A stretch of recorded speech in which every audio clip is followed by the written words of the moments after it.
Good morning guys. तर आज 5वा दिवस आहे. काय आम्ही गेलतो स्फटिकलिंगाच्या दर्शनाला, पण आता दर्शन भेटलं. 5 ते 7 दर्शन आहे. अजून आताशी 5 वाजलेत पण दर्शन भेटलं काय नाही. दर्शनाला 5 ते 7 दर्शन, आता 4 ते 5 केलंय. काय नाही दर्शन वगैरे काय नाही होतं. आज आम्ही सकाळी आमचा प्लॅन होता 2:30 वाजता उठण्याचा, पण काय करणार, लेट झालो. त्यामुळे आम्ही उठलो आज 4 वाजता. 3 वाजता उठल्यानंतर सर्वांनी आंघोळ केल्या. फक्त एकच आमचा राजू आप्पा राहिलाय. तरी फक्त हातपाय धुतल्यामुळे असं वाटतं आमचं दर्शन आज रखडला. मग आम्ही आता आलेलो आहे अग्नितीर्थम बीचवर, समुद्र किनारी. लोक सगळे स्नान करतायत सकाळी. इथे स्नान का करतात? इकडचं स्नान करून हा आपले 22 कुंड असतात. त्या 22 कुंडाला जाऊन आपल्याला परत तिथे प्रत्येक 22 कुंडाचे स्नान करायला लागतात. त्यानंतर मग ओला कपड्यांनी किंवा कोणाला जाऊन चेंजिंग करायचं असेल तर तो जाऊन चेंजिंग करू शकतो. पण 22 कुंडाचं स्नान हे महत्त्वाचं आहे.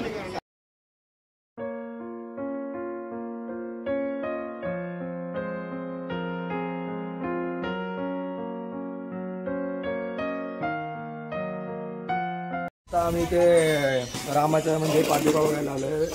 श्रीरामच्या पादुका इथे मंदिर आहे. तर आपण आता वरती मागे बघू शकता मंदिर.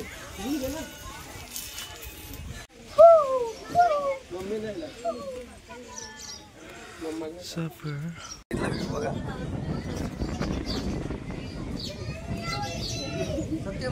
तर रामकुंड आता बघू शकतो तुम्ही. मग काय बोलू मी दुसरा?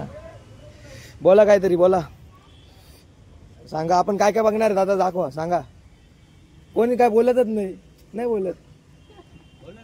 तर गाईज आता इथं रामकुंड, आपला राम मंदिर आहे आणि कृष्णा मंदिर आहे. आप्पा फक्त फोटो काढायला येतात, दुसरं काहीच करायला येत नाही. देवदर्शन वगैरे म्हणजे तिथं फक्त फोटोशूटच असतो. आपण जिथे जातो तिथे आठवण आपल्याला राहिली पाहिजे. पोरं विचारलं तिथला आम्हाला स्पॉट दाखवतो, मग आम्ही त्याचा फोटो दाखवू शकतो. हा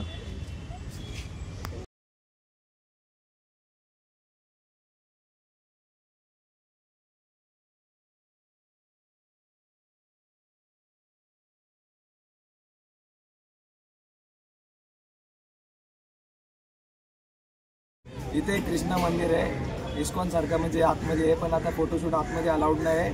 तर म्हणून आपण इथे बाहेर आतमध्ये एकदम भारी शांत, एकदम शांत वाटतंय. आजूबाजूला परिसर बघू शकतो.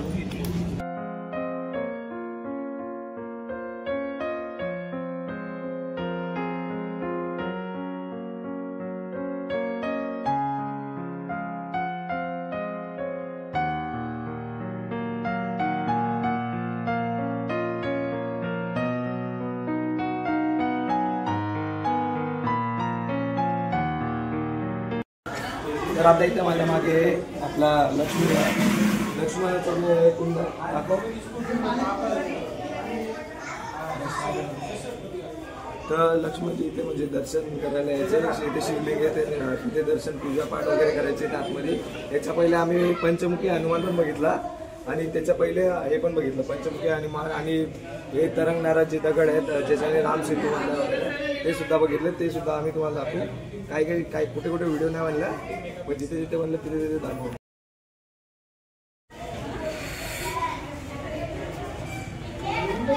दिदी काय टाकते तू? अय दिदी काय टाकते?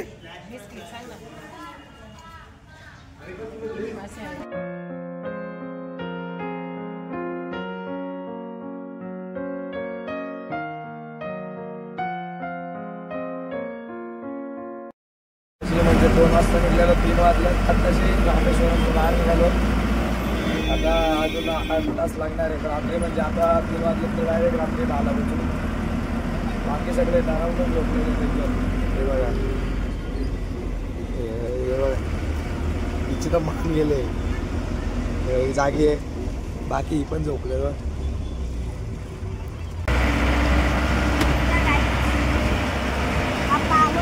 परत आता नुसतं ट्रॅफिकमध्ये अडकतो आणि 6 नुसतं ट्रॅफिक अंबनदेश पण आहे.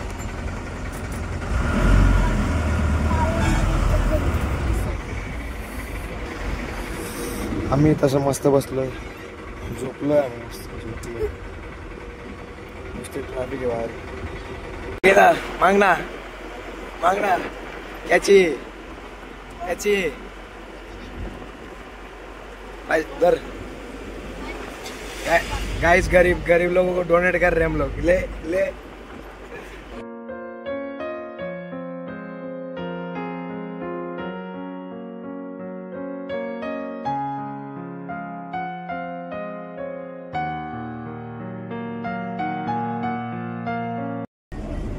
नंबर व्हायचा नुसतं बघत राहावं असं वाटतं. पण कंटाळा म्हणालाय काही नुसता गाडीमध्ये चालू आहे.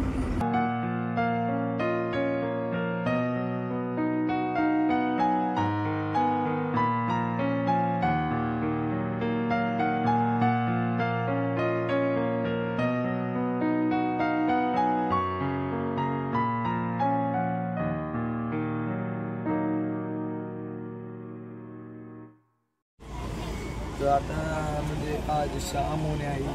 बाईतला वातावरण आणि थंडी एक नंबर. हा हा मजा.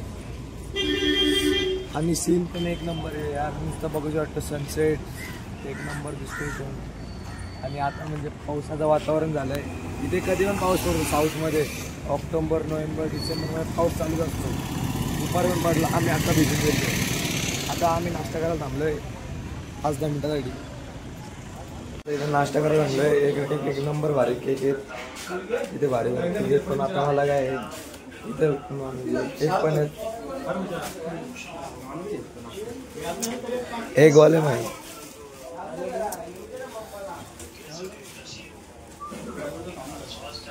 भारी भारी तसं वेगळं खाऊशी वाटत. पण एक वाला मग एक वाला असला त्याच्यामध्ये खाऊशी पण पहिले बोलतो.